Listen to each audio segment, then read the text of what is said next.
First, welcome Hunter Carson.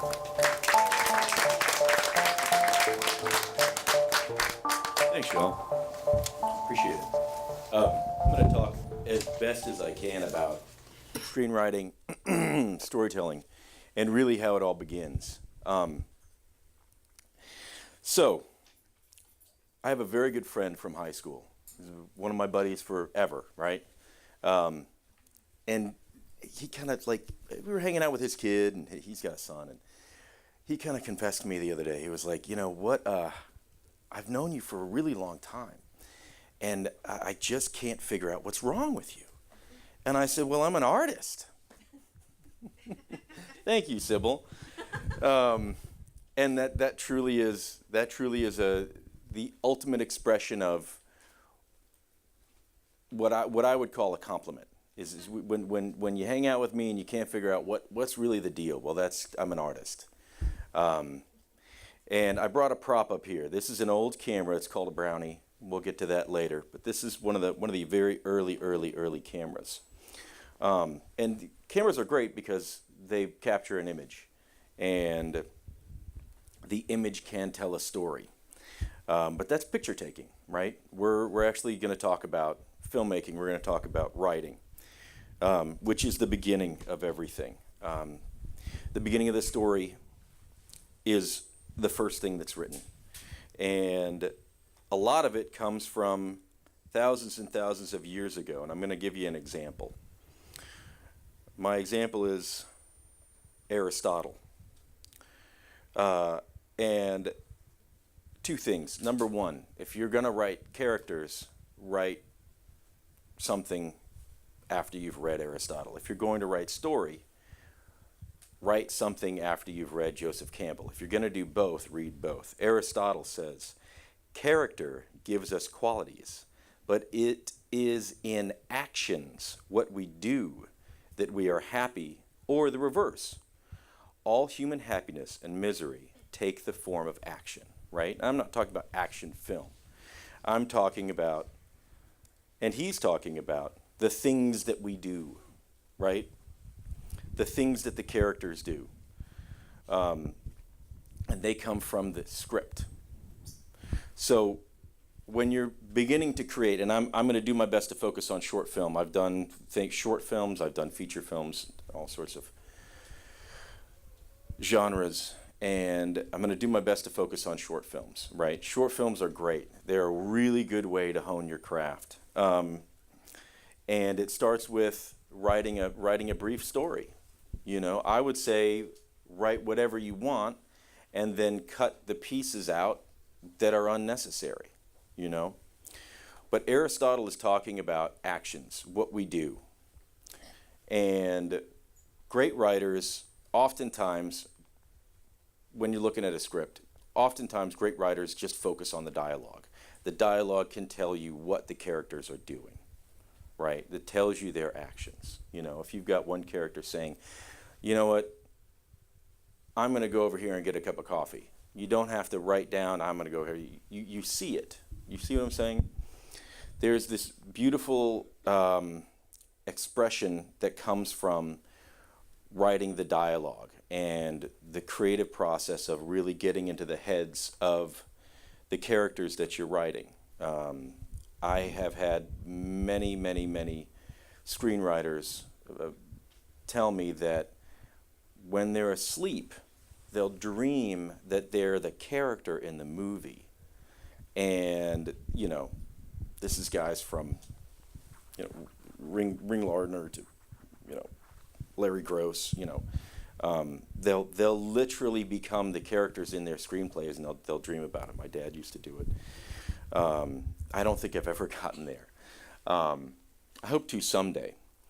But when y'all are looking at a short film and looking at the creative process, short films are brief stories about people, right? What are they doing? Okay. Now, when you talk about story, then I will reference another writer that I said earlier, Joseph Campbell, who talks about the hero's journey. Sure, you all have heard of the phrase, the hero's journey, right? It is and this is Joseph Campbell. A hero ventures forth from the world of common day into a region of supernatural wonder. Fabulous forces are there encountered, and a decisive victory is won, right? I'm going to follow that up with, while the hero journeys for external fame, fortune, and power, the heroine tries to regain her lost creative spirit. Once she starts the cries of this lost part of herself needing rescue, her journey truly begins.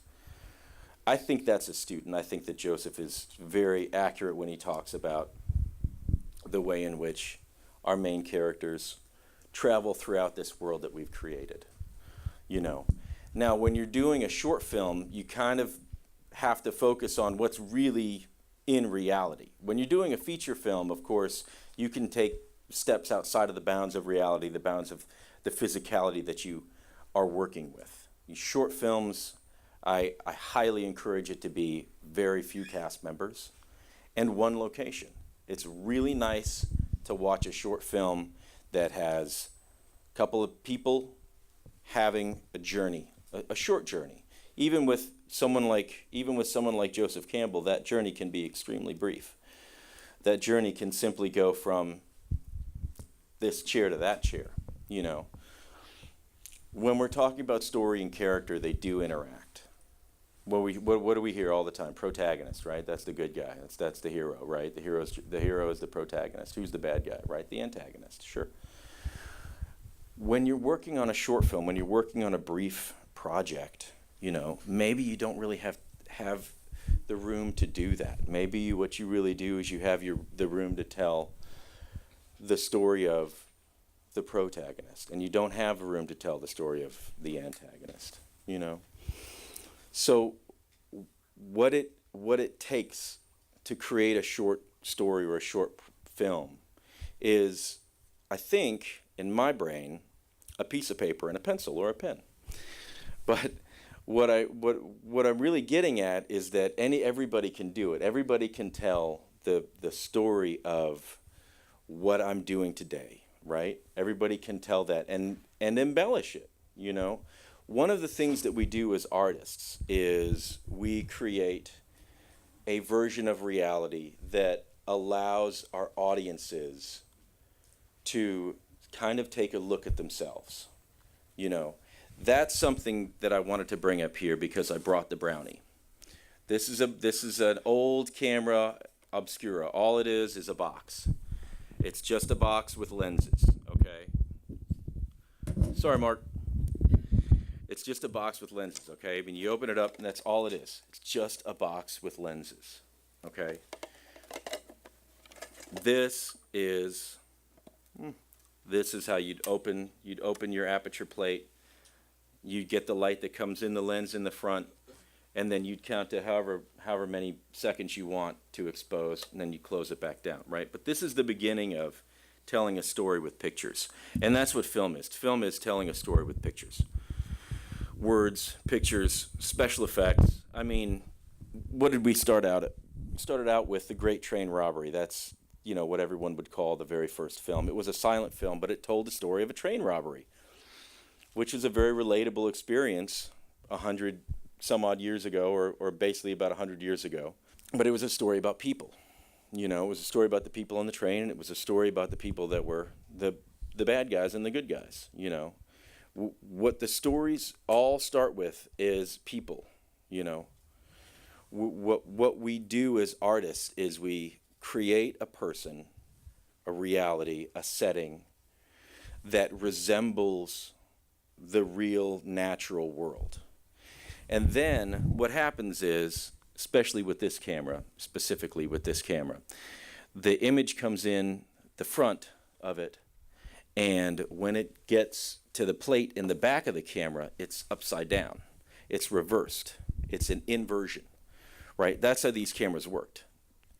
And so one of the things that we do as artists is we create a world that the audience can look at. And a lot of times what we think of can be upside down, you know. That goes back to what my buddy said. What's wrong with you? I'm an artist. Everything's upside down to me. I mean, come on. You know, we what we want to do is tell a story that has to do with a real life experience. So when you guys are sitting down, when you guys are getting ready, when you guys are pen to paper, fingers on keyboard, whatever it is, whatever your creative process is, you know, start with the story. Start with a journey. It could be, like I said, from one chair to another, from a coffee shop to a diner, from home to work. It doesn't matter. What matters is that we're creating something that gives the viewer some sort of reflection of themselves, insight into life, you know. So start with the people, start with the character. Then when you get to the story, then you have where the character is going. It's called an arc, right? A story arc or a character arc.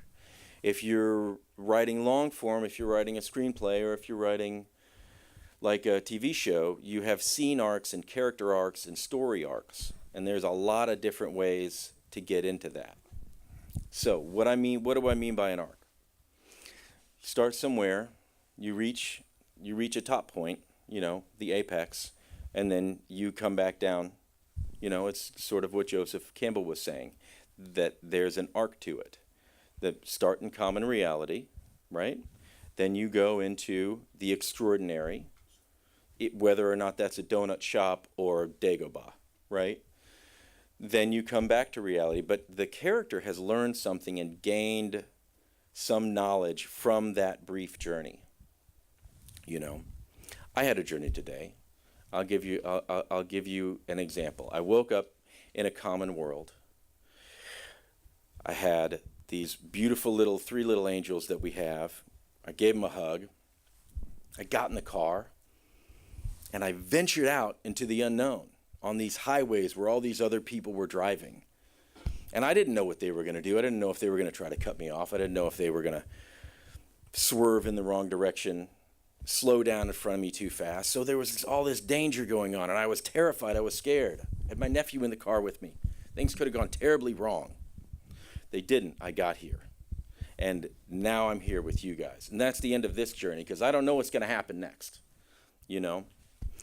One element to storytelling is the beginning, the middle, the twist, which some people call the second to third act transition, or the left turn is also called the twist, and then the resolution.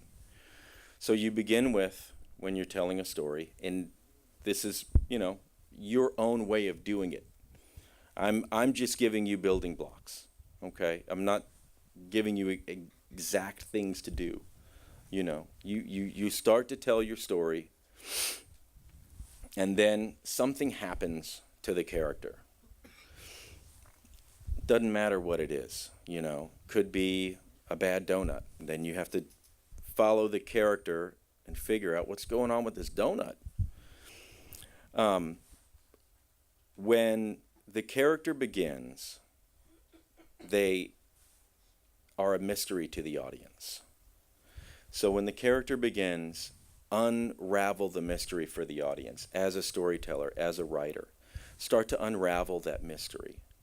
Start to show the audience where these characters maybe they came from. Start to show the audience where these characters maybe get their motivation for what they're doing. All right? This is part of the writing process for the character themselves. You know, unravel it a little bit, unveil some mystery, make a point of sharing something about the character you've created with the audience, so that the audience becomes engaged.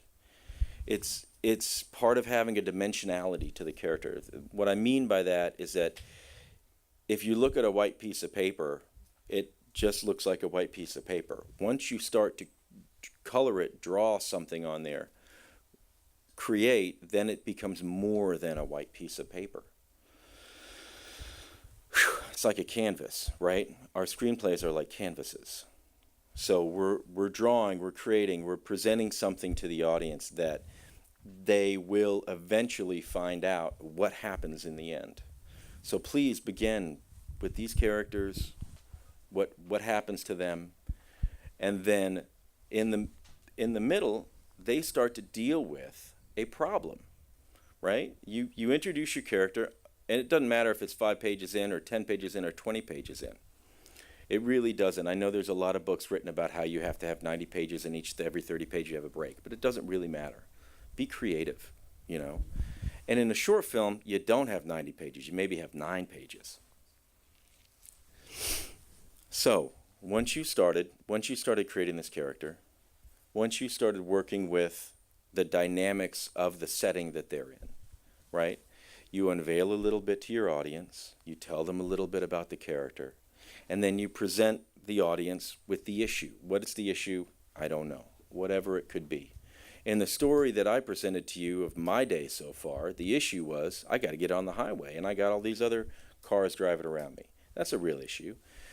When you're dealing with this, it doesn't matter what the issue is. What matters is, how does the character react? That tells the audience a little bit more about the character.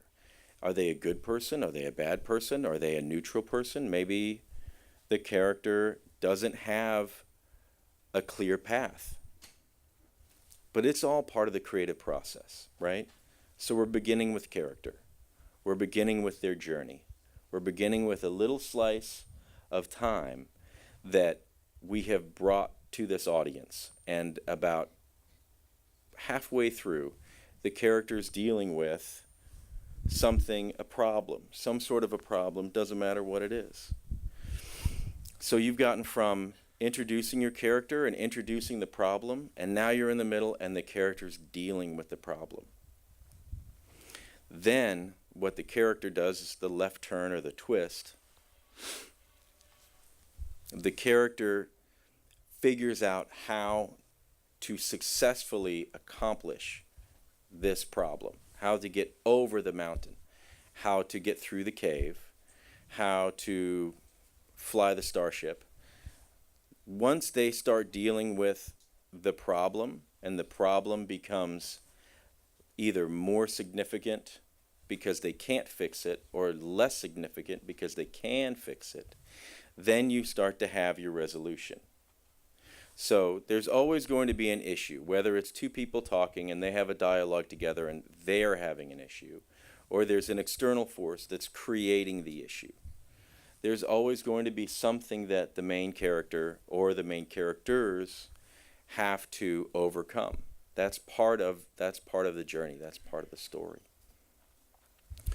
Now, once we get into the final, the resolution, the closing, you know, in my opinion, the good guys win and the bad guys lose. That's been told over and over again. And many filmmakers choose to have the bad guys be their main characters, you know, the anti-hero, right?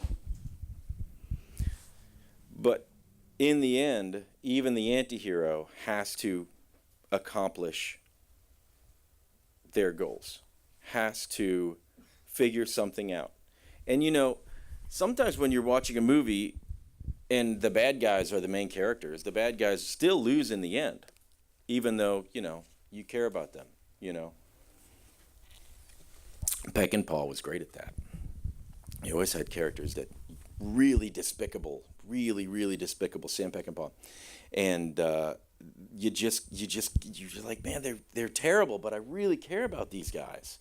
It's because it's because these guys, even the antiheroes, were taking a journey that we all cared about as audience members, that was relatable in some way. So, you know, you start off with people, characters, make them people, make them something somehow relatable. Give them an obstacle, give them a problem, give them something to do in the amount of time that the audience is watching it. And in the end, they accomplish whatever the obstacle was. They break it down, they build it up, whatever that is. And in simplistic terms, that's your script. That's the way to write your script. Just giving you the building blocks of this. And again, please read Aristotle for character and Joseph Campbell for story. So moving on to what do I do now that I have the script, right? Please refine it. I think one of the most important weapons that we have as artists is this thing right here. It's a paintbrush. And the thing I want to say that sounds silly is the world is your canvas. That's not exactly what I mean. But what I do mean is that this can free you up to create what you want, because you can write something, like write a short story, write a short film, write a short project. You can get some of your buddies together, give them, I don't know, 6-pack Coca-Cola and some Domino's pizza, and go through the story with them. Have them read it out loud, have them act it out, and use this tool, use this paintbrush to see what it is that you've written, to see what it is that they want, that the audience wants to see. Many films have been made 3 or 4 times. They'll start with a recording of, like a read-through. Okay, so a read-through would be if you got your friends together and they all sat around and read through your script. That's a read-through. So a lot of screenplays start with that. They start with a read-through. It's recorded, and then the filmmaker will go back through and put together that screenplay. We'll cut it together. If it's audio recording, video recording. Before there were cell phones, I mean, you'd have people actually filming through that. And then you know what? Something will change in you. When you get through the first read-through, I'm telling you, something will change, and you'll go, oh, I didn't see that as an aspect of this character. I didn't realize that didn't quite make the audience, because you become the audience, make the audience think what I wanted to say when I was writing down and creating this screenplay. So please go through it several times. And then, once you have refined it, there's the aspect of refining that helps us sort of get squared away with what we're telling each other, what we're telling our audience, what we want to sit down and watch. Becoming the audience is very important, because when you sit down and watch your own project, and it's happened to me, I think it's happened to almost every filmmaker, you kind of go like, man, I should have done that differently. Even after you've done it several times on a cell phone, or with your friends at your house, or go down to the actual setting and do it there if you can, if they'll let you, But please start refining your story. Create whatever you want at the beginning. It's a wonderful, beautiful expression of art. It's just creating what you want. And then as you refine it, keep in mind that other people are going to be watching it, and show it to other people. Okay? And you'll find out real quick who your friends are. Because your friends will tell you, man, that stinks. And the people that aren't your friends will be like, that's great, buddy. Yeah, that's great. Yeah, terrible. So what I'm saying is, as part of the creative process for screenwriting, I think it's extraordinarily important for everybody to really watch, or at least listen to, what they've written. It really unveils several creative pathways to go to. Here's one thing that I know is true.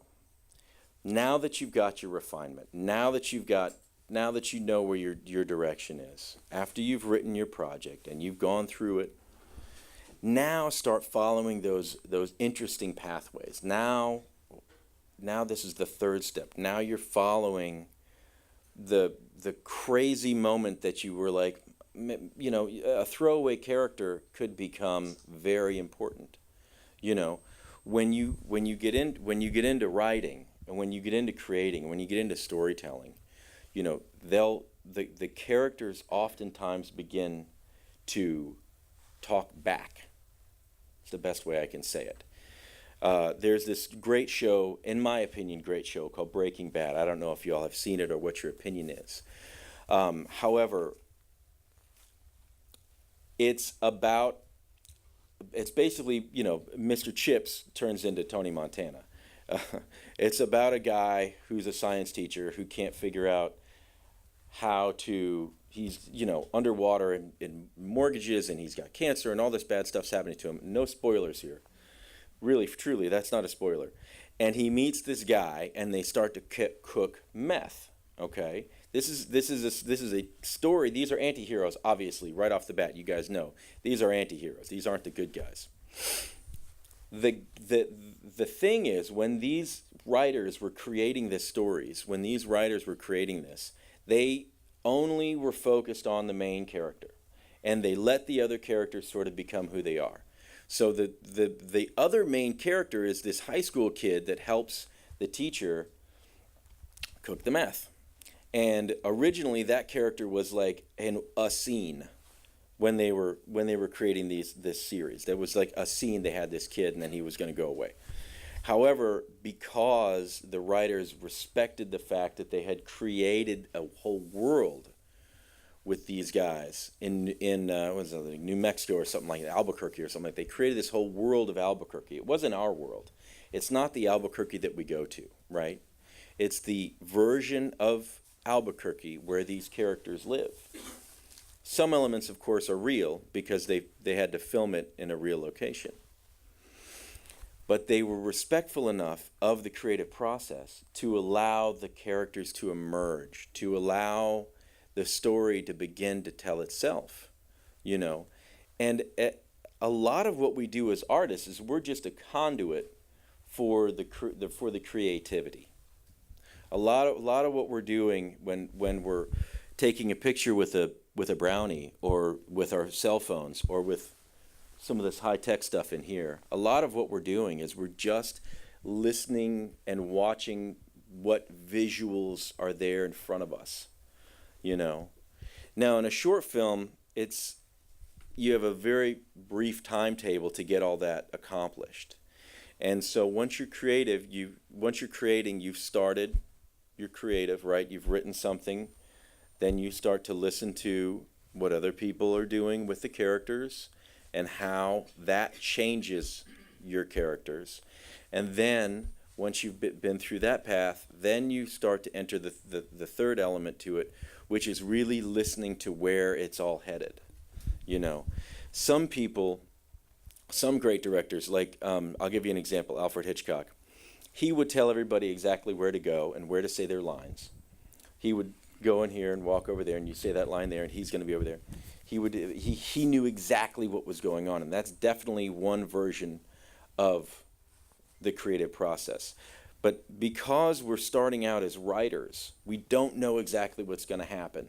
Because we're starting out with the creative process, we don't know exactly what's going to happen. It's emergent. There's an emergent property to it. There's the ability to move and shift and change even when you're shooting it. I'm not going to get into too much of that aspect of it. When you're writing it, though, there's an openness to how to tell the story that the characters are telling you. There's a little element of being sort of a doorway for these imaginary people to get into our world a little bit when you're writing a screenplay. And I find something to be very true. There's 3 stories that are told when you're making a film, a TV show, whatever it is. When you're creating either a short form or a long form film, there's the story you write, there's the story that you shoot, and then there's the story that you edit. And while they are all similar, they each have their own little life. while within the creative process. So I will say scripts have many, many drafts. Sometimes the many drafts is 7 or 8. Sometimes it's like 20. I've been on too many, almost every movie set I've been on, they're still writing the script. Somebody's still writing the script while we're making the movie. The most real experience that I have from that was that when we were making Paris, Texas, which Tom had talked about earlier, the creation of the project was happening as the movie was being made. That is to say, the director and the film crew were traveling across from Texas to California and then back to Texas. And that the story that Sam Shepard had written in the beginning was actually constantly changing because of the actors and the directors and the filmmakers that were creating this story. The script that was written was not the script that we shot. And the script that we shot a lot of extra stuff that didn't make it into the script that was edited. And so you've got all these versions of this one fiercely competitive script that begins with somebody sitting down, somebody like y'all sitting down and writing and creating a hero and a journey for that hero. And that's what we all want to strive for, is somebody having a story told about them. Filmmaking is truly telling stories about people. And maybe these people happen to be in a galaxy far, far away. Or maybe these people just happen to be robbing a train. So please, when you're sitting down to create, follow every path. There are no restrictions on it. And allow the characters to talk to you, through you, with you. And when you get into, the creative process, there's also multiple elements that come in. Okay?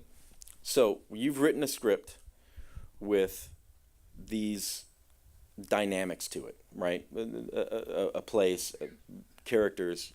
And then once they start to change,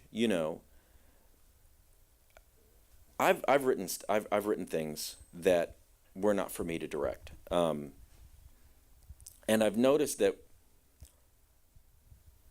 when you enter the creative process with someone else, there are also emergent properties for that maybe even when you were writing you didn't realize. And the collaborative writing is also something that's compelling to me, at least. And I think it's a very compelling sort of action to get into when you're writing with someone else, when you start to collaborate, right? You're already collaborating. You're the this is your story. You're the originating writer. You're already collaborating with the people on the page.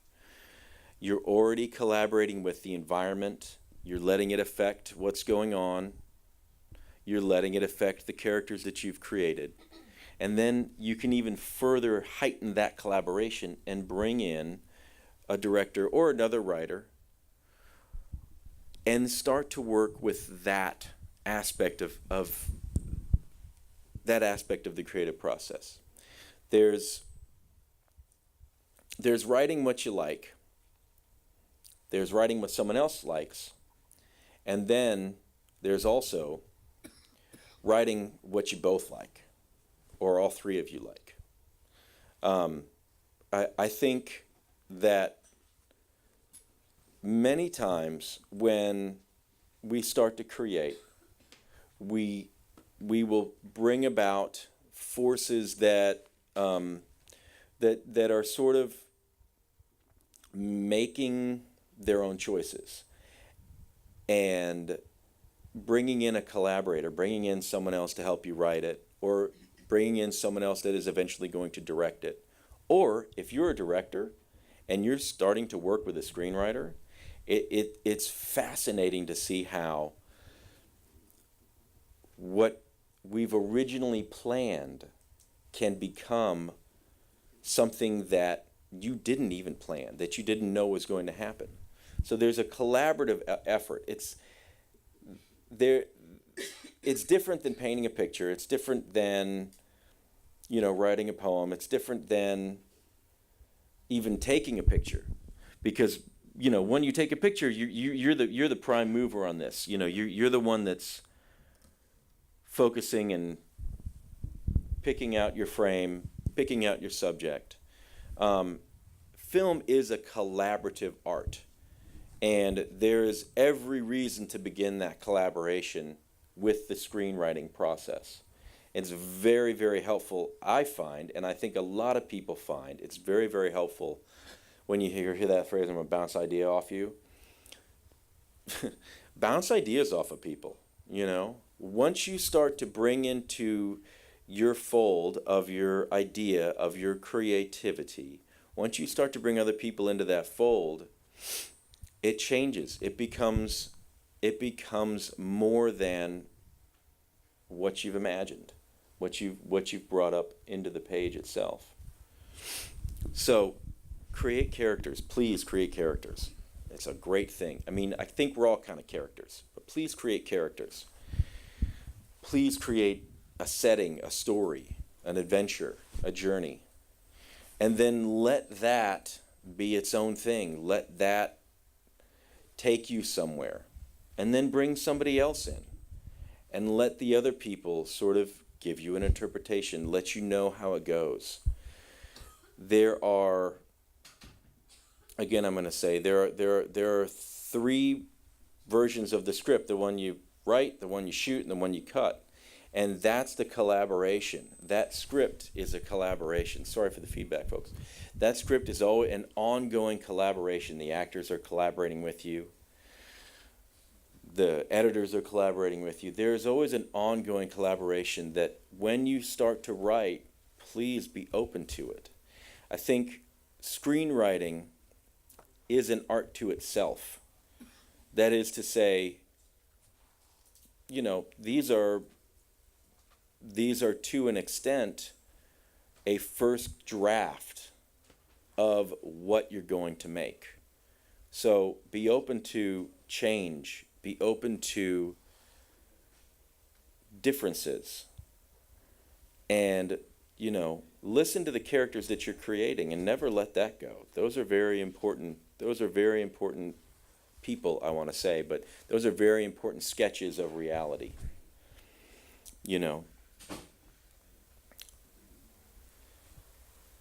Now, the final element is, of course,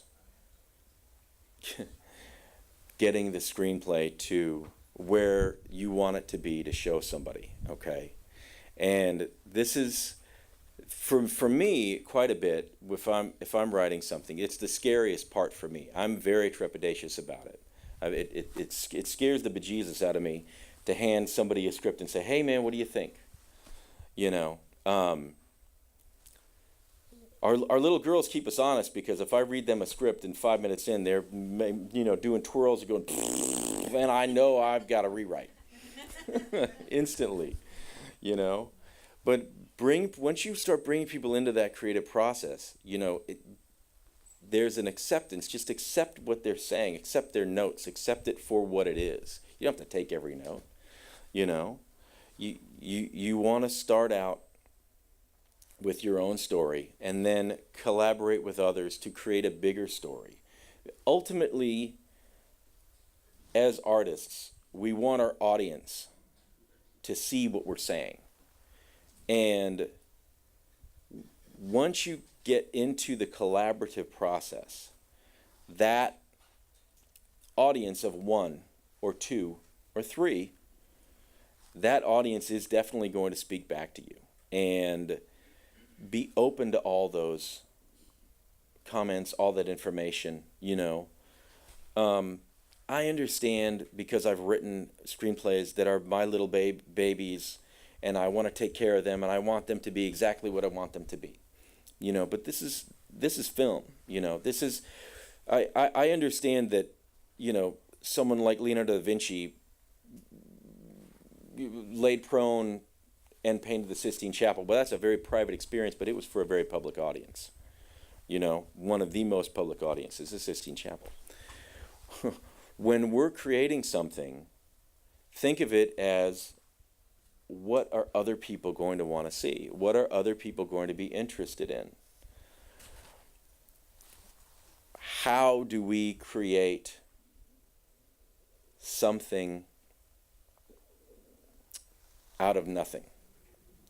Well, I'm going to go back and talk about it one last time. Just what Aristotle says. We're all people. You start with someone that's just a person like anyone else. Then you add the Joseph Campbell to it. They start with a common setting. They go to an extraordinary place, and they come back the full circle to the common setting, and they've learned something. They've accomplished a goal.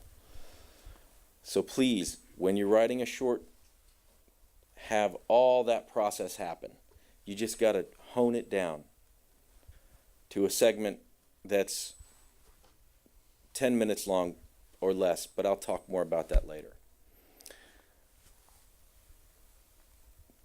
The most collaborative work that I've ever done was actually just with the director. It was a film called The Bullfighter, and it was just the director and I writing.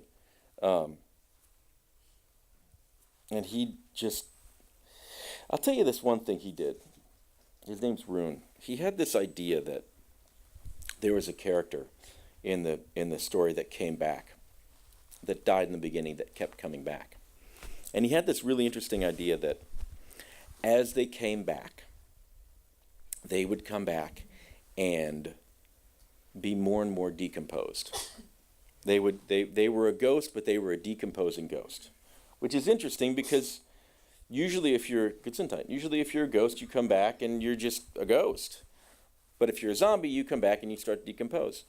So we kind of looked at that for a while. There was something about that character coming back and falling to pieces, literally, that didn't speak to me. It spoke to him. The director was really into this. And so we were sitting in his apartment and writing it, and I said, you know what? Let's try something. It doesn't have to stick, right? You try anything you want because all you're doing is typing or writing. It doesn't have to stick. So I said, what if the character comes back and instead of decomposing, becomes more and more regal?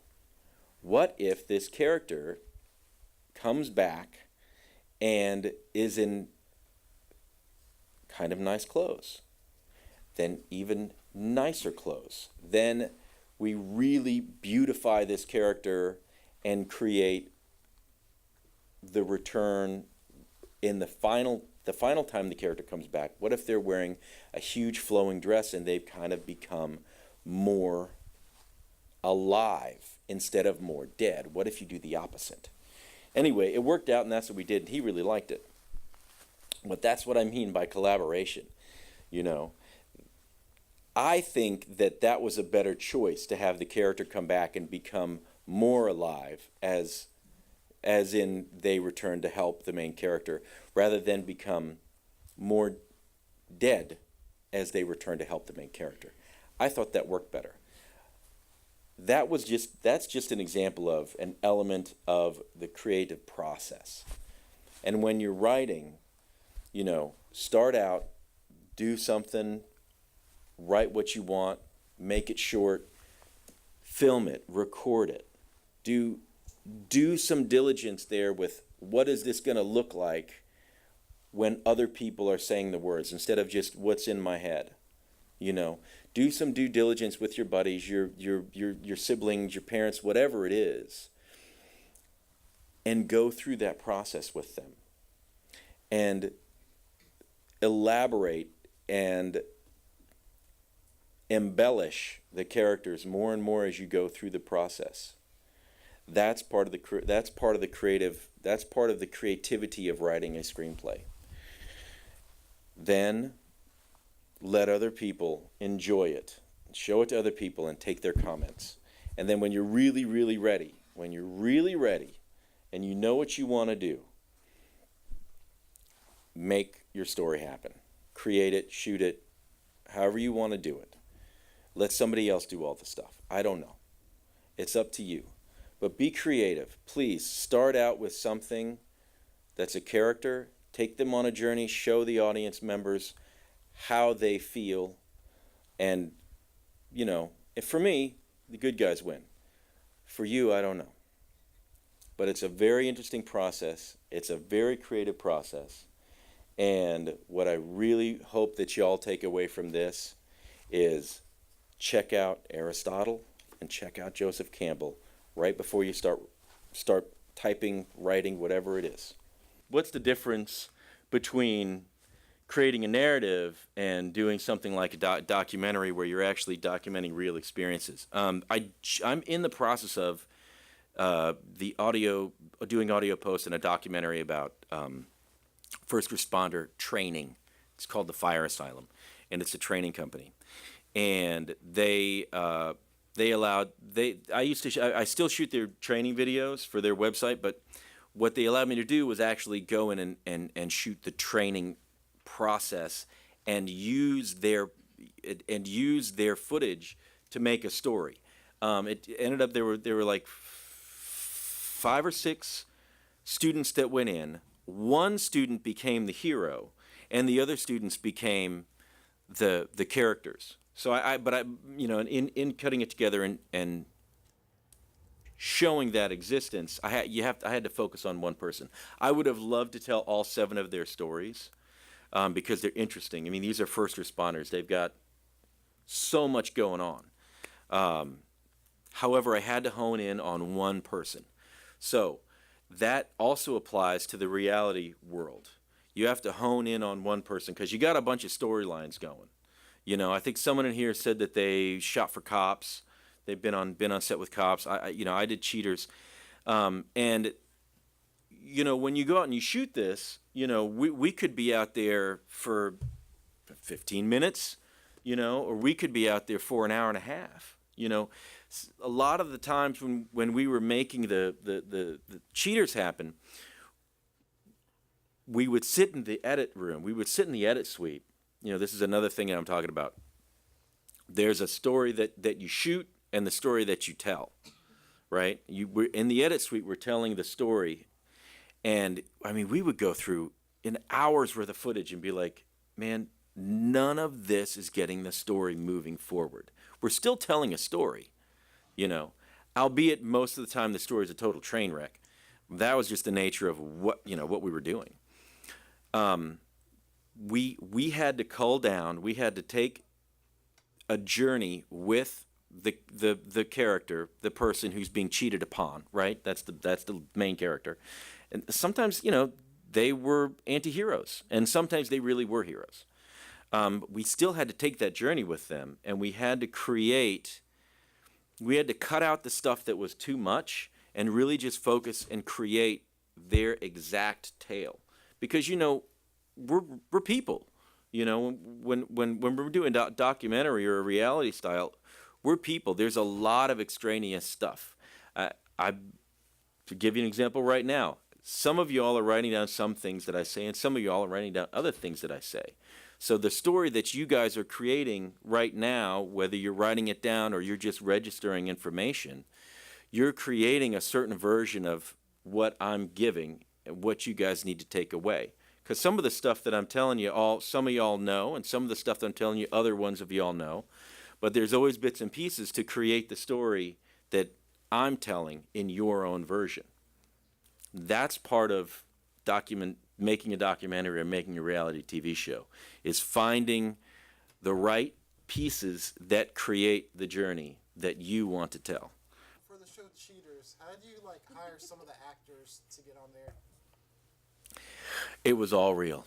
Every bit of it happened. We shot it all, and we went back and edited it. So everybody signed the agreement? Oh, no. If you saw face blur, that means they wouldn't sign the agreement.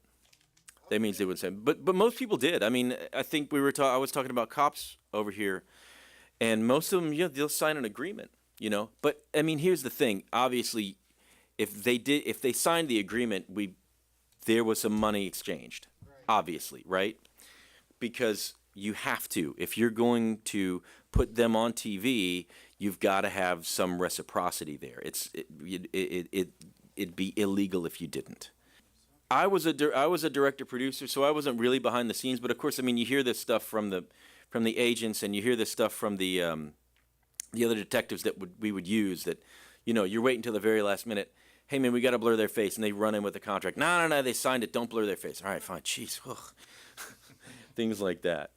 The person, when they engaged with one of our detectives, they would sign an agreement automatically to be on camera, right? And after the conflict happened, or after the fight or the fuss or whatever it was, after that happened, you have to have some contracts signed in order to be able to present the faces of the people. Now, in certain states, there are certain laws about being in public and being filmed in public where you don't have to cover up the faces. So, like, if you're sitting in a club and then Cheaters comes in and busts the guy next to you, you know, in certain states, your face would have to be blurred. In other states, your face didn't have to be blurred, but because we're broadcast in all 50 states, we had to pretty much blur everybody. On the credits, like, the story by means there was the primary person that created the story. That's story by, you know, Homer, right? If you're doing the Brad Pitt movie with the, I can't remember what that one was called. Troy, right? Story by Homer, right? And then the screenplay is by however many people it took to write the screenplay, minus the ghostwriters.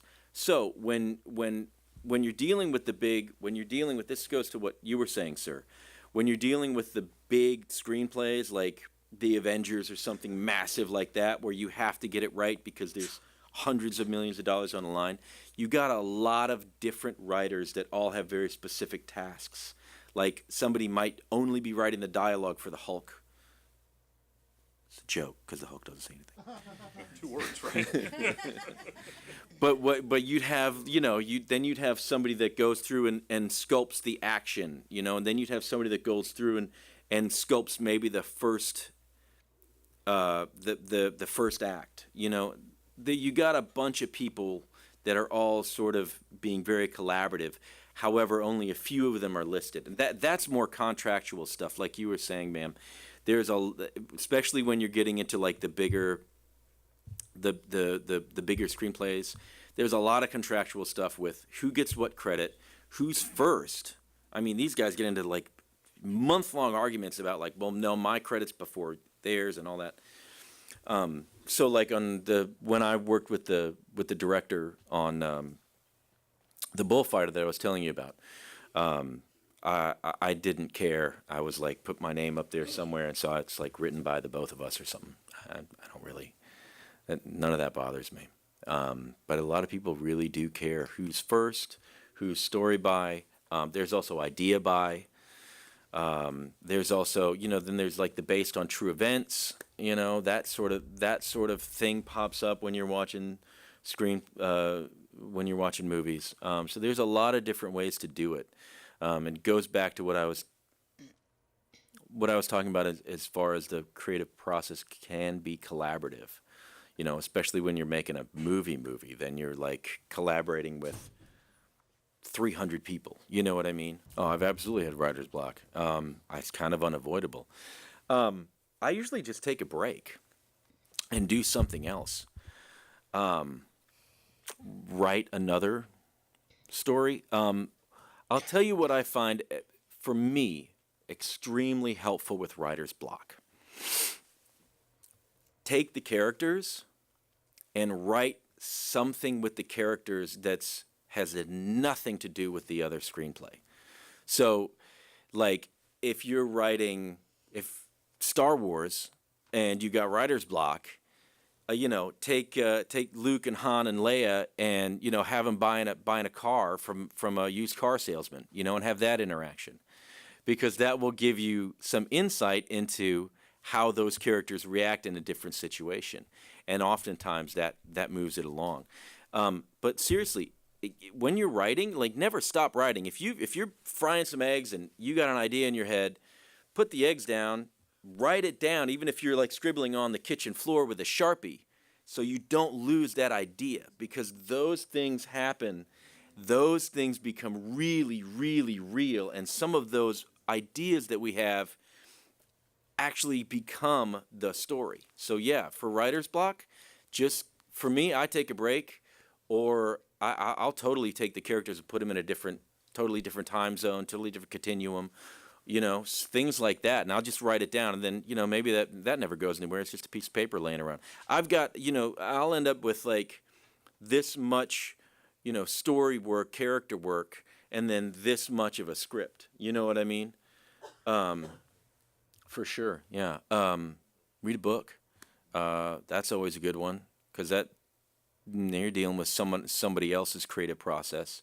When you're reading a book, then you can use that, bounce ideas off of their head almost. Film school certainly helps you hone your talents. As a screenwriter, as a director, I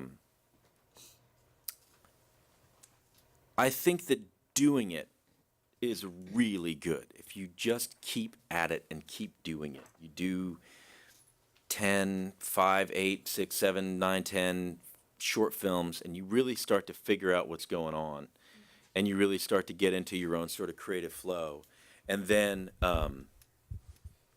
write something longer, So yeah, I mean,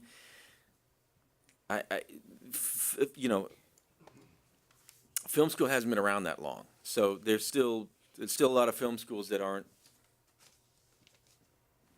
great, and there's a lot of film schools that are really good.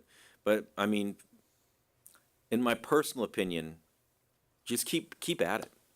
Start doing it. Start writing, and start looking for characters at any age. And then if you want to go to film school, go to film school. And if you feel like you don't, then don't. That's a personal choice. If you're passionate about film, or if you're passionate about creativity, just keep at it. There's always stories to be told, and there's always different ways to tell the same story. And Vim has a very direct way of getting across what he wants to get across. And that makes him somewhat of an auteur. I mean, he's obviously a master, but makes him somewhat of an auteur in the fact that when he starts something, he finishes it. It doesn't matter if he runs out of money in the middle, or if the editor quits, or if the child actor is a jerk on set. He really accomplishes the task, and he's always never thinks that it's not going to get finished. So I think that's part of the inspiration for sure. Is he knew it was going to get done. I knew it was going to get done. It took a really long time to make that movie. It's honestly a little indie film that just kept going. Just go to vimeo.com/Hunter Carson, and I've got my reel up, and I've got some of my stuff up in there that I wouldn't get in trouble for showing publicly.